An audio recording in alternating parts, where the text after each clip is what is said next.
vamos passar agora o momento da palavra, da exposição das Escrituras Sagradas, mas antes eu quero pedir a sua ajuda. Dê uma olhadinha no seu celular, vê se ele está no silencioso, ou coloque ele para vibrar, para que nada venha atrapalhar a exposição da palavra do Senhor. Amém? Amém. Boa noite, meus irmãos. Que a graça e o amor do nosso Senhor Jesus continue conosco. Amém?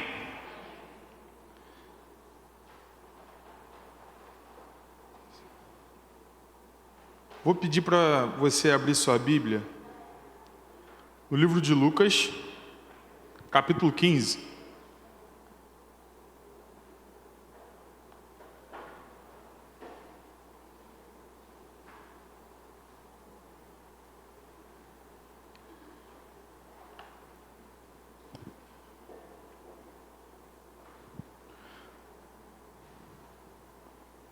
O Evangelho de Lucas, capítulo 15, vamos ler a partir do versículo 1.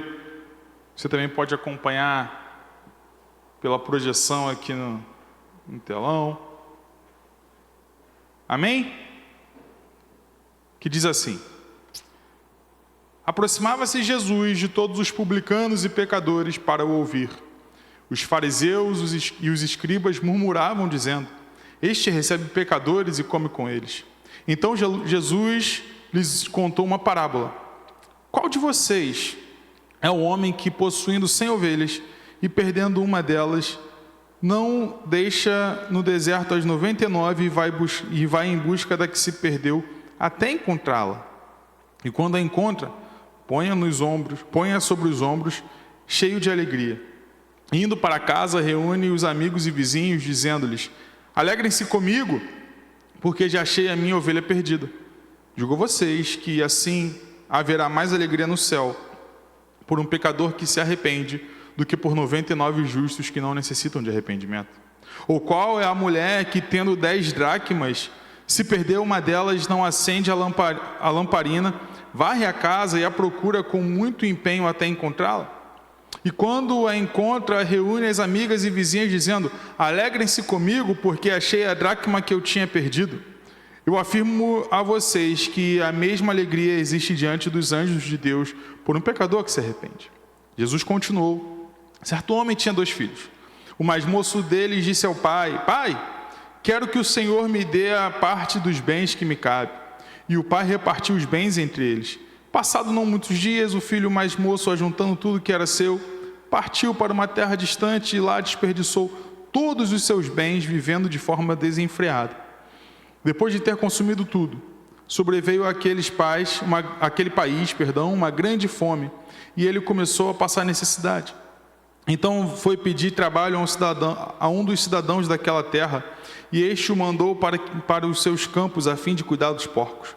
Ali ele desejava alimentar-se das alfarrobas que os porcos comiam, mas ninguém lhe dava nada. Então, caindo em si, disse: Quantos trabalhadores de meu pai têm pão com fartura, e eu aqui estou morrendo de fome. Vou me arrumar, voltar para o meu pai e lhe dizer: Pai, pequei contra Deus e diante do Senhor. Já não sou digno de ser chamado de seu filho. Trate-me como um dos seus trabalhadores. E arrumando-se, foi para o seu pai. Vinha ele ainda longe, quando seu pai o avistou e, compadecido dele, correu, o abraçou e o beijou. E o filho lhe disse: Pai, pequei contra Deus e diante do Senhor. Já não sou digno de ser chamado de seu filho. O pai, porém, disse aos seus servos: Tragam depressa a melhor roupa e vistam nele. Ponham um anel no seu dedo, ponham um anel no dedo dele e sandálias nos pés. Tragam e matem o bezerro gordo. Vamos comer e festejar, porque este meu filho estava morto e reviveu. Estava perdido e foi achado. E começaram a festejar. Ora, o filho mais velho estava no campo quando voltava, ao aproximar-se da casa, ouviu a música e danças. Chamou um dos empregados e perguntou o que era aquilo. E ele informou: o seu irmão voltou, e por tê-lo recuperado com saúde, o seu pai mandou matar o bezerro gordo. O filho mais velho se indignou e não queria entrar. Saindo, porém, o pai procurava convencê-lo a entrar. Mas ele respondeu ao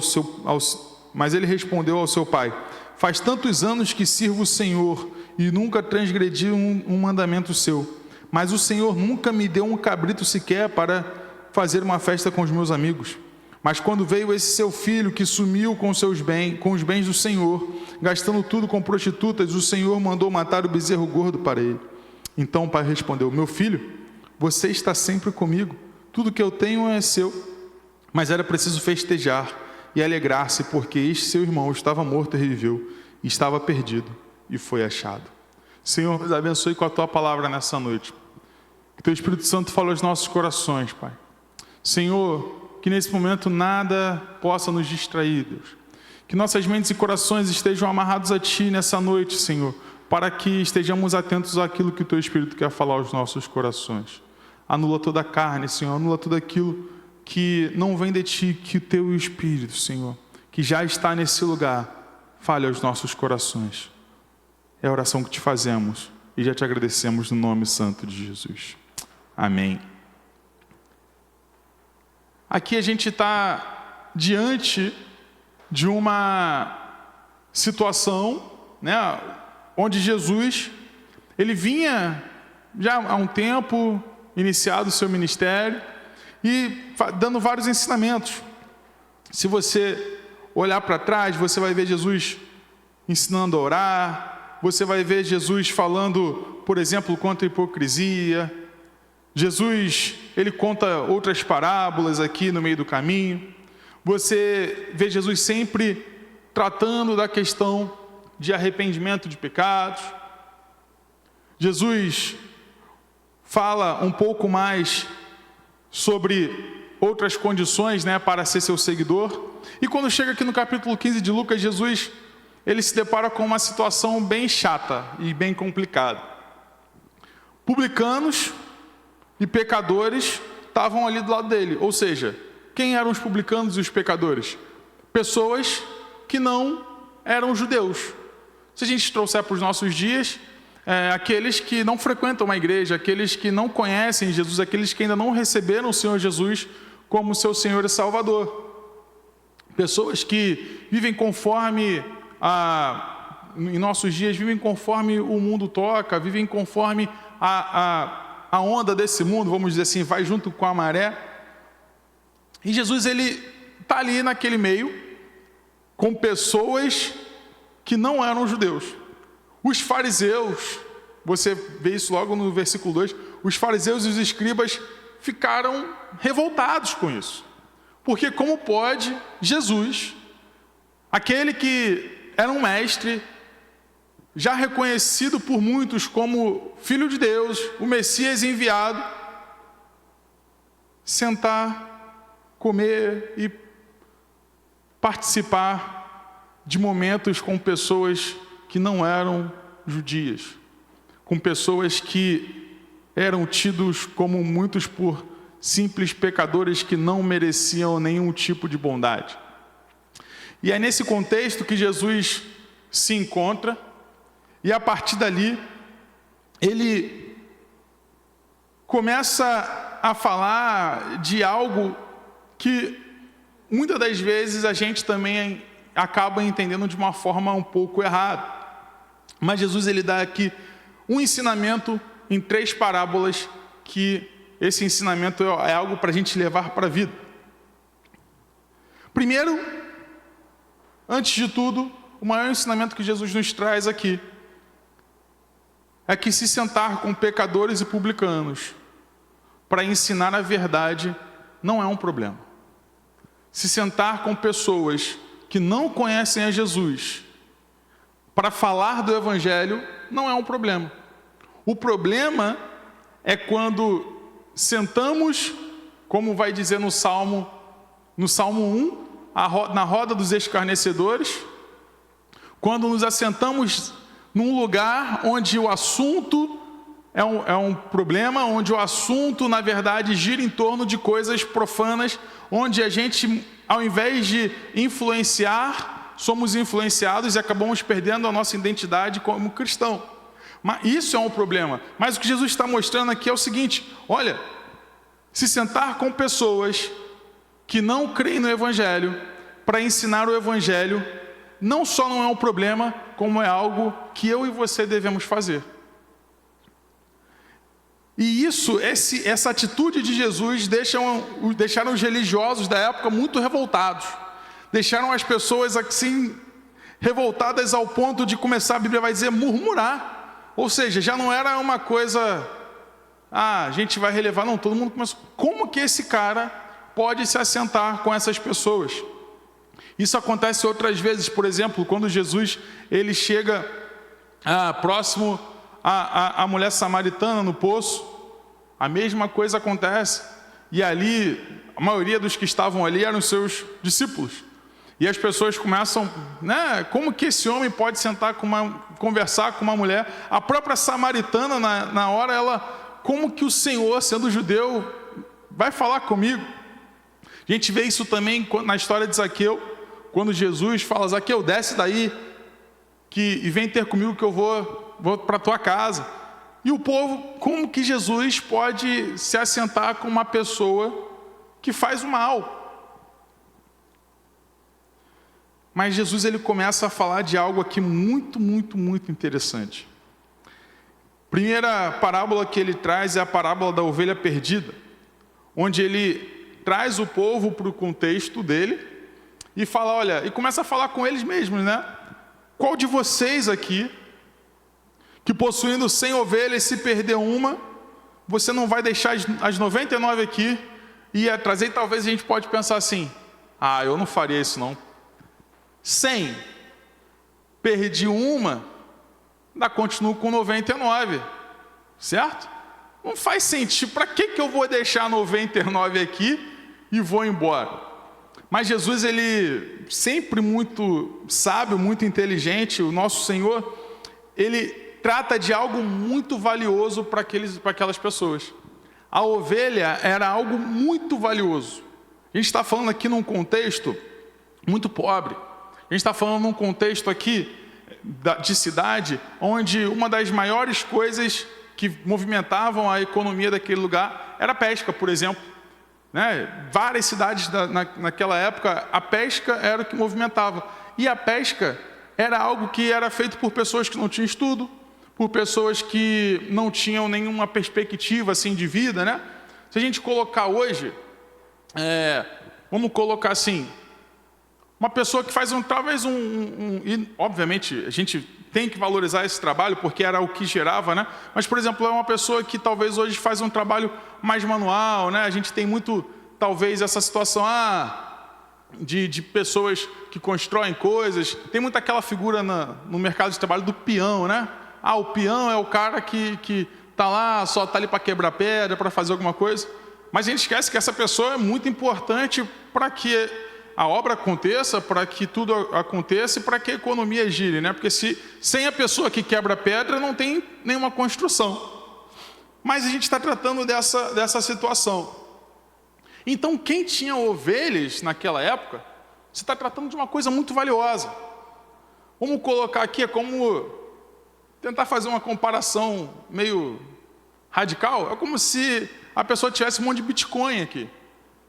Uma coisa muito valiosa, muito dinheiro no banco, ou uma coisa, muitos bens, ou muitos carros, ou coisas que realmente eram valiosas para aquela pessoa, que a pessoa trabalhou, ou recebeu de herança, ou trabalhou muito para ter aquilo. Então, uma ovelha perdida não era só uma ovelha perdida. Era uma ovelha que daria lã, uma ovelha que daria diversas coisas, uma ovelha que ele poderia tirar daquela ovelha várias coisas, muito, muito fruto, vamos colocar assim, poderia vir daquilo. Só que perder uma ovelha era muito importante para quem tinha ovelhas naquela época. Por isso Jesus usa essa parábola e faz essa comparação da ovelha, porque certamente ele tinha plena convicção de que qualquer um daqueles ali, se perdesse uma ovelha, largaria as 99 para ir. E talvez isso já tivesse acontecido algumas vezes, para Jesus trazer esse ensinamento. Tanto que a gente vê que ninguém contesta. Ninguém fala, eu não... Pelo menos Lucas não nos traz isso. Nenhum dos evangelhos, na verdade, vai nos trazer essa contestação. mas simplesmente pessoas ouvindo o que Jesus estava falando. Jesus passa ali para a dracma perdida, e essa me chama muita atenção. A dracma perdida é a mulher que tinha 10 dracmas e perde uma. Mais uma vez, fica com 90% daquilo que tem. Só que o interessante é que quando a mulher acha a dracma, ela dá uma festa. Ou seja, provavelmente ela gastou outras das 10 para fazer uma festa porque encontrou uma. Para a gente entender a importância de cada dracma também na mão dessa mulher. Tudo o que Jesus está mostrando aqui é 90% é bom, mas 100% é melhor. E cada um importa, cada dracma, cada ovelha é importante para o seu dono.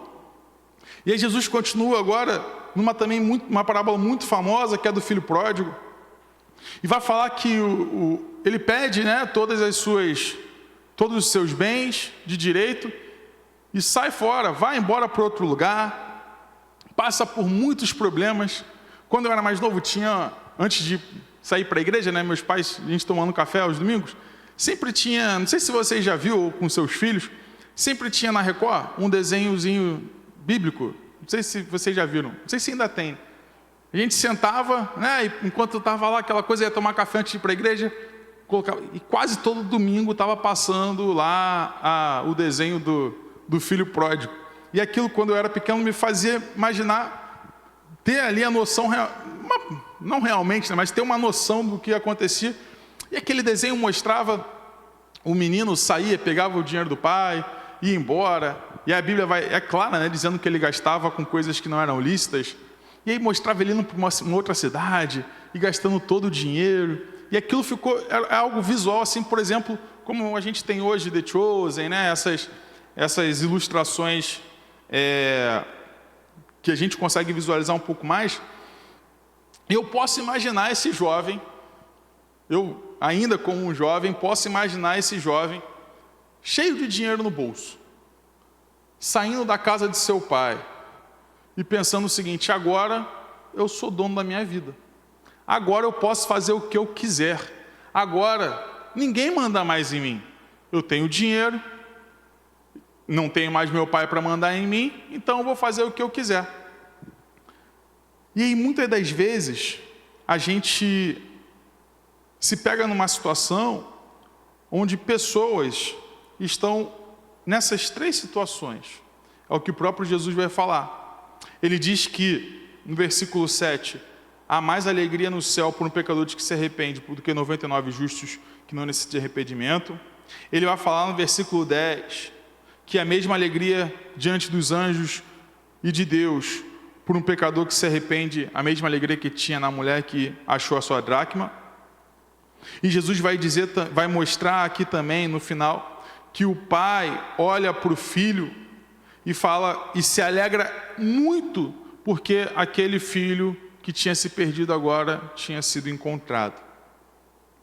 E muitas das vezes eu e você, nós acabamos chegando numa situação parecida com essa.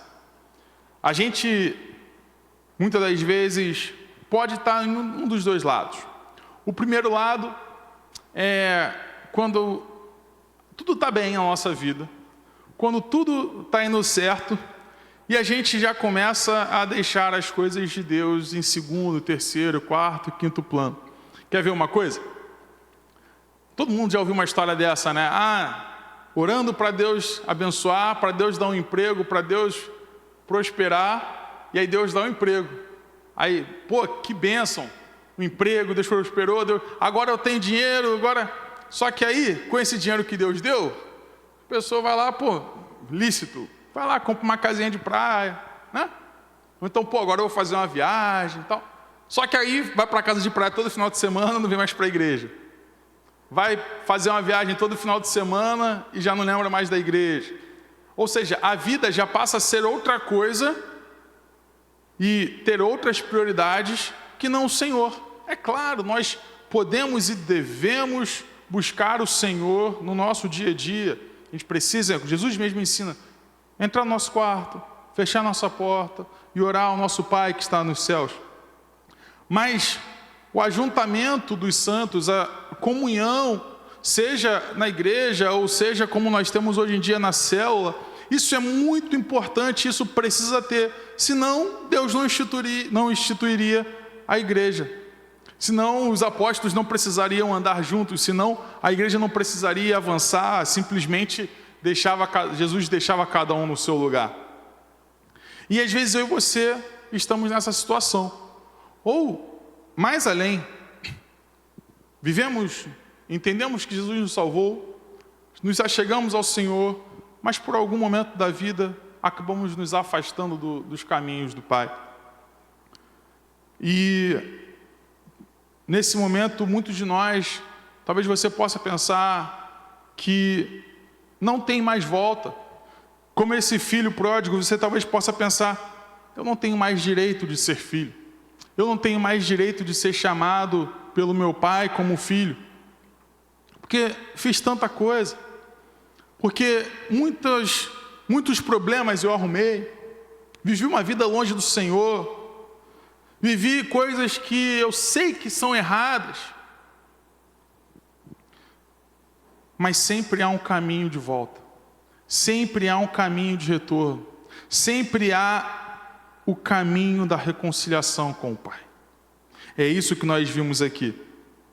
Ou talvez eu e você estejamos no outro lado de toda essa história.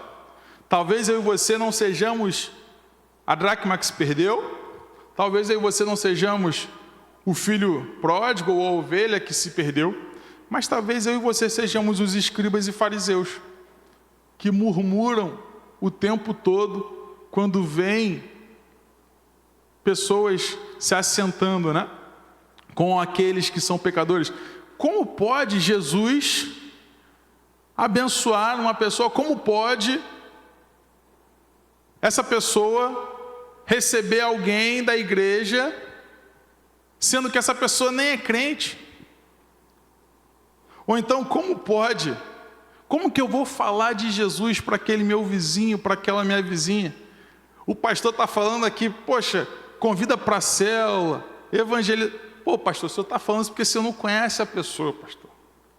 Às vezes eu e você estamos nessa situação, que quando somos encorajados a pregar o evangelho, a gente pensa: como que eu vou falar de Jesus para aquela pessoa?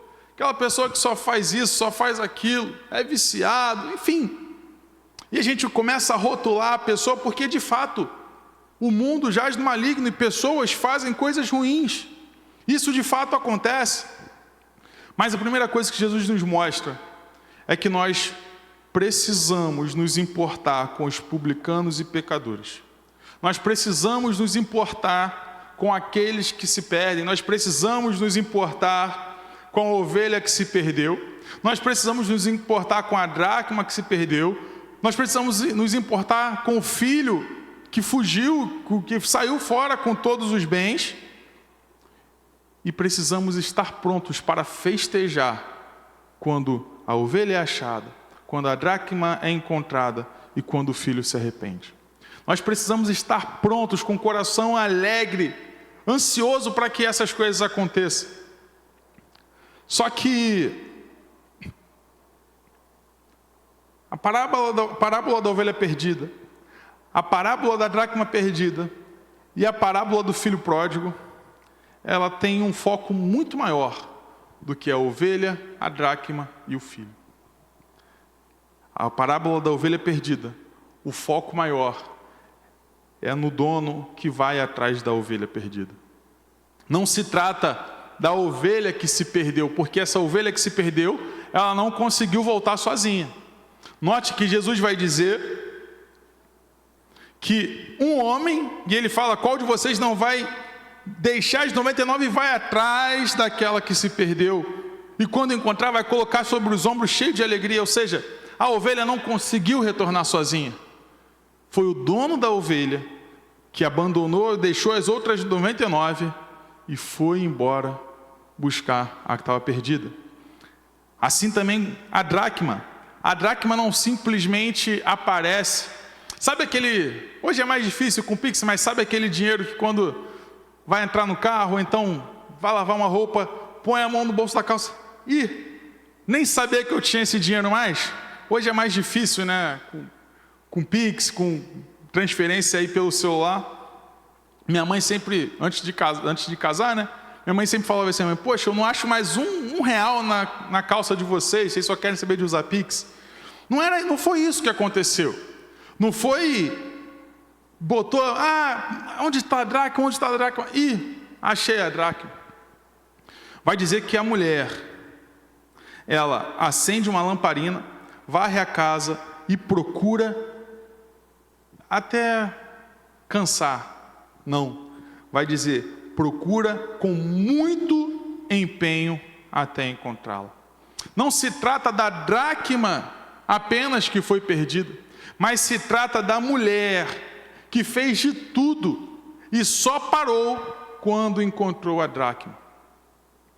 A dracma, ela foi encontrada pela mulher porque ela se dispôs a procurar, fez todo o possível, varreu a casa, acendeu lamparina e teve empenho até encontrá-la. Assim como a parábola do filho pródigo, não se trata apenas do filho que voltou para a casa do pai. Nesse caso, o filho volta. Só que o filho não volta mais com a intenção de ser filho. Ele volta com a intenção de ser o quê? Servo. Ele, depois de ser humilhado, de não poder comer nem a comida dos porcos, ele volta com a intenção de ser um servo de seu pai, apenas para ter alguma coisa. Vou voltar ali só para pelo menos não morrer de fome. Mas essa parábola vai mostrar algo maior do que o filho. Vai mostrar o pai que recebe o filho. Vai mostrar o pai que fala: meu filho, venha. Você é meu filho, eu vou dar uma festa porque você voltou. Eu vou matar o melhor bezerro, eu vou dar uma festa muito grande e vou anunciar para todo mundo que você voltou. E eu te recebo como meu filho. E a ovelha, o homem que foi atrás da ovelha, a mulher que foi atrás da dracma e o pai que recebeu o filho, representam para mim duas coisas. Primeiro, que eu e você precisamos insistentemente fazer de tudo o que for possível para alcançar aquele que se perdeu. Seja o nosso amigo, nosso familiar, seja uma pessoa que não conhece a Jesus ainda e ainda está perdido no pecado. O nosso papel aqui na terra, o pastor sempre tem falado isso, a igreja existe com uma razão, além de uma missão, uma razão de ser. A razão de ser da igreja é pregar o evangelho. E essa é a nossa missão e a razão de ser, a razão da nossa vida é pregar o evangelho.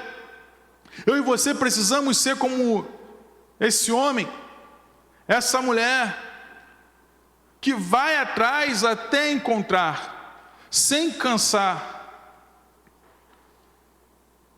Não só quando a gente marca, né? O pastor sempre fala, não só quando a gente marca uma ação de evangelismo ou alguma coisa do tipo, mas todos os lugares, a começar pela minha e pela sua família. Eu tenho certeza que eu e você temos parentes que infelizmente ou se desviaram ou ainda não conhecem o Senhor. Mas o que nós vamos fazer com isso, né? Tem algo muito, muito interessante que eu ouvi de um pastor, que ele trabalha com jovens, e ele fala assim, olha, dizem por aí que essa geração, né, é uma geração Nutella, né? Fala, geração Nutella, geração mimimi, geração cheia de coisa. E tem um monte de gente assim, é verdade, Lucas, é uma geração complicada. Aí ele fala assim, tá bom, a gente vai ficar falando isso aí. E vai fazer o quê com isso? Vai pegar a geração que a gente acha que só porque é diferente da nossa, vai colocar no canto? Ou a gente vai pegar essa galera para trabalhar com essa galera e fazer com que eles se envolvam também na obra do jeito deles? Aí, trazendo para esse nosso contexto, a gente já sabe que a pessoa, aquele nosso parente, aquele nosso familiar, que não conhece Jesus, às vezes não quer saber de Jesus, não quer saber do Evangelho, às vezes foi magoado por uma igreja, por uma pessoa, às vezes é ferido, Mas a verdade é que a missão de pregar o evangelho para essa pessoa está em nossas mãos. A gente não pode descansar enquanto essa pessoa não conhecer o verdadeiro Senhor. Óbvio, o resultado não está em nossas mãos. A gente sempre vai orar, jejuar, interceder por aquela vida, mas a missão de pregar está em nossas mãos. E acima de tudo, o nosso Senhor, Ele é aquele que se importa com um só que se perdeu, com um só que ainda não o conheceu.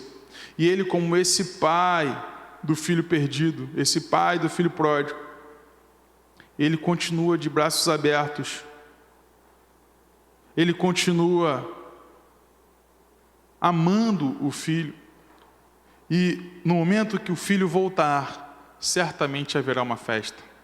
Então eu não sei como que você chegou aqui nessa noite, se talvez você é a pessoa, ou nós somos a pessoa que estamos no lugar desses fariseus, dos escribas, dos religiosos da época, murmurando, porque precisamos falar com pessoas, ou porque essa pessoa não merece. Quem somos nós para dizer que alguém não merece ouvir o evangelho? Mas muitas das vezes nós inconscientemente nos colocamos nesse lugar. Se nós estamos nessa posição, que a gente se arrependa nessa noite, que a gente tenha em nosso coração, Senhor, perdão por ter sido uma pessoa religiosa até aqui e ter talvez deixado de cumprir com aquilo que o Senhor me ordenou. Mas também, eu não sei se você, nessa noite, é uma pessoa que ainda não entregou sua vida para Jesus. Ou talvez é uma pessoa que foi instruída, uma pessoa que aprendeu do Evangelho, mas não quis mais saber. Talvez algo te feriu no meio do caminho. Talvez você viu coisas que você olhou e, infelizmente, realmente tem muitos lugares que se chamam igreja, mas que, infelizmente, servem para envergonhar. Eu não sei como você chegou até aqui essa noite, mas o que eu sei é que o Pai está de braços abertos para te receber de volta. Eu não sei se você ainda não entregou sua vida para o Senhor, mas o que eu sei é que não importa o que você fez até aqui, não importa o seu passado, não importa o seu pecado, não importa como você chegou nessa igreja nessa noite. O que importa é que o Pai está preparado para dar uma festa pelo seu retorno. O Pai está preparado para matar um bezerro gordo e dizer: meu filho voltou, minha filha voltou, houve salvação. Saiba que o Pai está de braços abertos, mas com certeza sempre terão pessoas como o homem que buscou a ovelha e como a mulher que buscou a dracma, que não vão desistir da sua vida até você entender que Jesus é o Senhor e Salvador da sua vida. Porque esse mundo não tem nada para te oferecer. Esse mundo, o máximo que pode te oferecer é um prazer momentâneo, uma paz momentânea, é algo que vai passar muito rápido, é algo que você vai viver numa noite e quando chegar de manhã já não vai mais se lembrar, é algo que você vai viver e talvez nunca mais. Eu ouvia hoje de manhã alguns irmãos na porta falando, conversando ali, falando: poxa, quando eu era do mundo, eu fazia, acontecia, poxa, como é que pode? Hoje, graças a Deus, eu estou aqui servindo o Senhor. E eles contavam, que pagavam coisa para os amigos, ia para festa, ia para farra e tudo mais, mas hoje foram libertos pelo Senhor e falam: eu nunca senti uma paz igual eu sinto hoje. E talvez esse é o seu caso. Talvez você tenha vivido distante do Senhor. Talvez você não tenha forças para se achegar até o Senhor. Mas saiba que o Espírito Santo, Ele está nesse lugar. E Ele está pronto para fazer a obra em qualquer coração. Então esse é o momento, essa é a noite que você pode se reconciliar com o Senhor.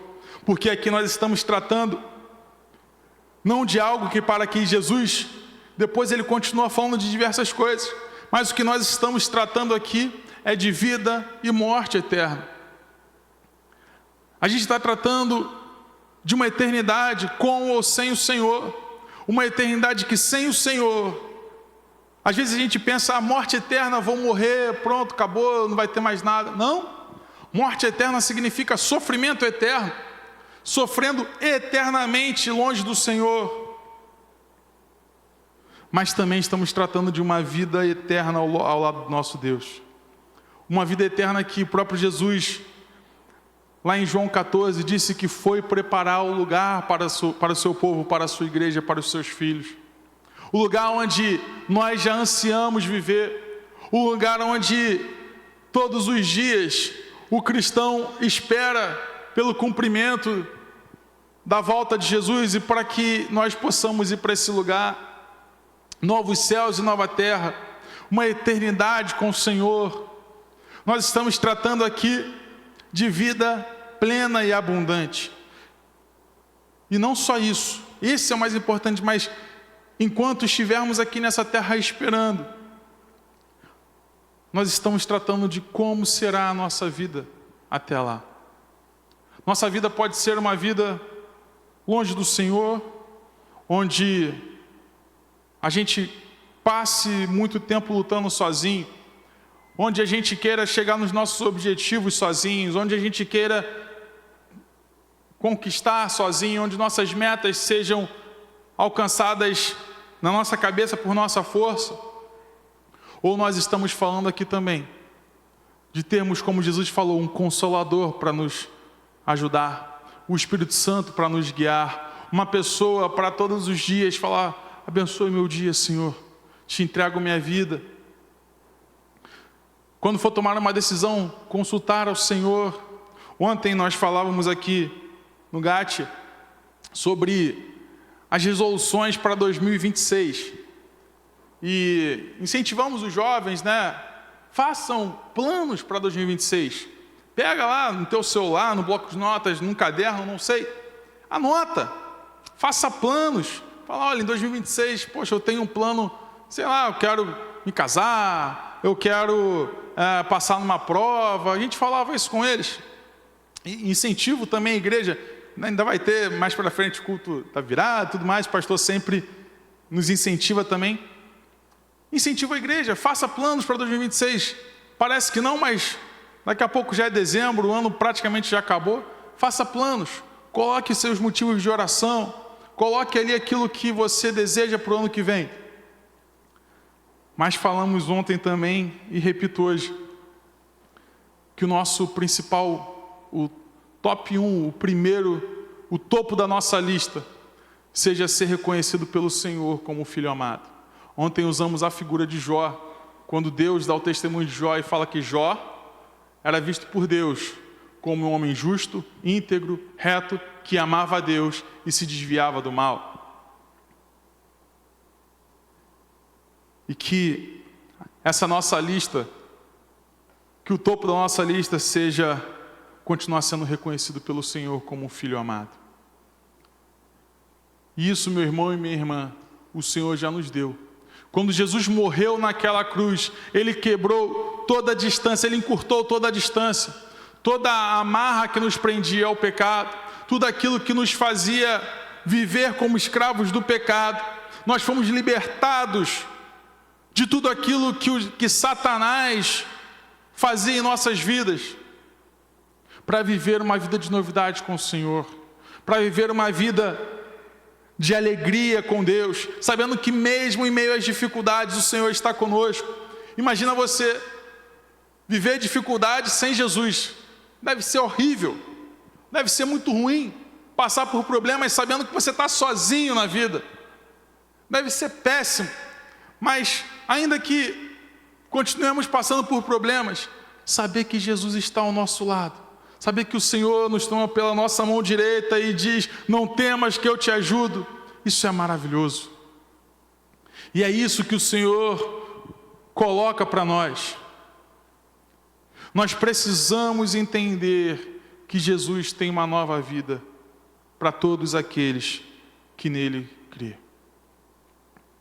Então, se estamos no no lugar dos fariseus e escribas, dos religiosos, que a gente se arrependa e peça: Senhor, me ajude a ter com os pecadores para pregar o teu evangelho. Se estamos no lugar dos perdidos, saiba, o Senhor tem uma porta aberta para você nessa noite, de reconciliação com Ele e de uma vida eterna ao lado do Pai. Mas uma coisa é certa, nós também estamos na posição daqueles que precisam ir e buscar a ovelha que se perdeu e usar todo o empenho para encontrar a dracma perdida, porque o nosso Pai certamente fará uma festa quando vidas se arrependerem e passarem por esse tanque batismal. Então, quero, para finalizar, deixar aqui 4 aplicações. A primeira é: vigiemos para não nos perder. Que a gente peça para que o Senhor nos ajude a nos mantermos firmes e fiéis no caminho. A segunda é: se você se perdeu no caminho, volte. Ainda há tempo para você retornar. Ainda há tempo para você se chegar aos braços do Pai. O terceiro, o Pai Celestial, Deus, Ele é amoroso e quer te receber de volta. Ele quer te receber de volta e quer fazer uma festa pela sua vida. E por último, quarto, o nosso Senhor continuará cuidando do seu povo até o dia em que Ele voltar para nos buscar. Amém? Fique de pé, vamos orar.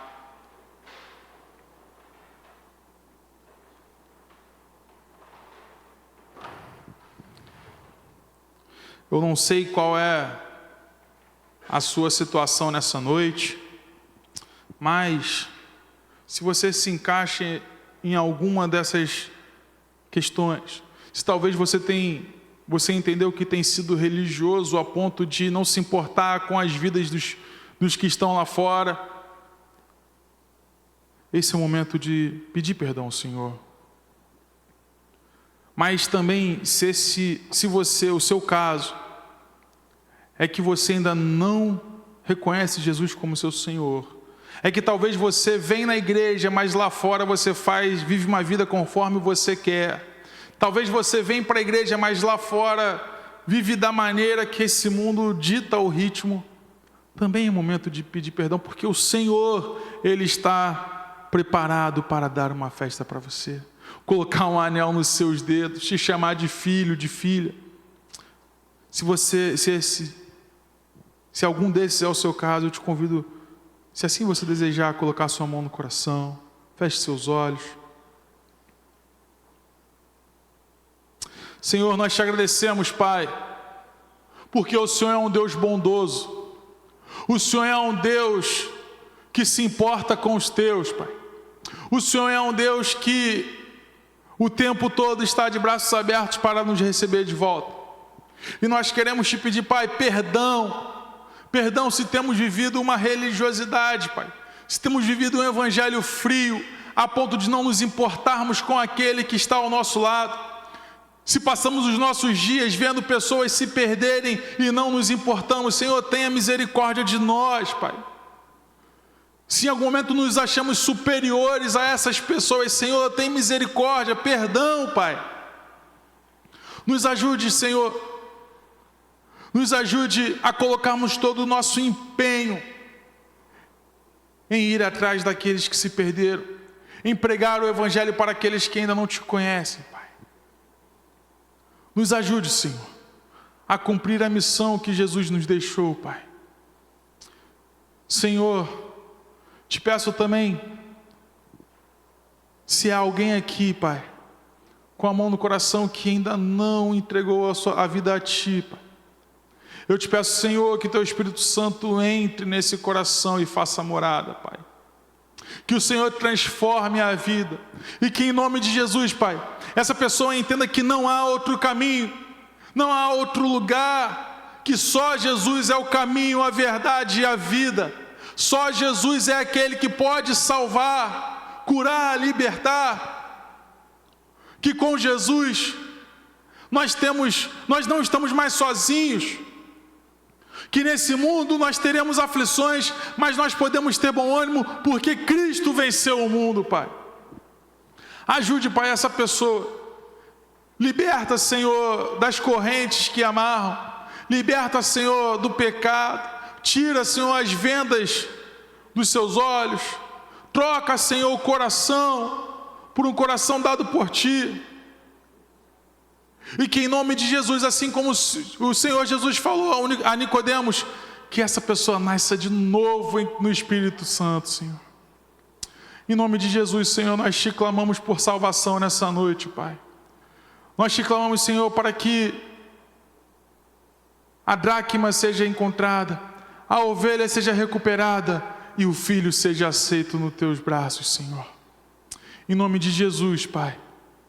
Obrigado por teu amor. Obrigado, Senhor, por ter enviado Jesus para morrer na cruz, para perdoar os nossos pecados, Senhor.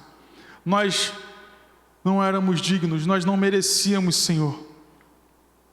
Mas o Senhor nos fez filhos, amados, herdeiros e co-herdeiros com Cristo, Pai.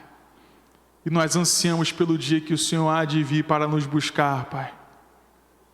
Onde não haverá mais choro, mais dor, mais fome. Onde não haverão mais lutas, Senhor, mas viveremos eternamente ao Teu lado, aleluia. Louvamos o Teu nome, Senhor, pela obra da cruz e por ter nos salvado, Senhor. Em nome de Jesus, Pai.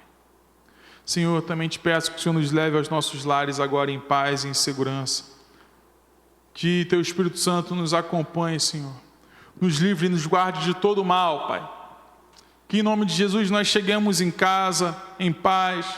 E que ao chegarmos, Senhor, o Teu Santo Espírito esteja conosco. E o nosso lar seja um lar cheio da Tua presença, cheio da Tua paz, Senhor. Nos dê uma semana abençoada e vitoriosa na Tua presença, Senhor. Que em nome de Jesus o Senhor também nos dê oportunidades durante essa semana para falar do Teu Evangelho para muitas e muitas pessoas, Senhor, que cruzarem nosso caminho. Em nome de Jesus, Senhor, é o que nós te pedimos e pela fé nós já te agradecemos. Que o amor de Deus, a graça de Jesus, a comunhão e as consolações do Espírito Santo do Senhor sejam sobre nós, a Igreja de Deus, não só hoje, mas para todo sempre. E se você crê, que você diga amém. Amém. Vá em paz e que Deus te abençoe rica e abundantemente. Os diáconos estarão aqui na frente se você precisar de oração, se você estiver doente. Os nossos diáconos estarão aqui à frente para orar pela sua vida.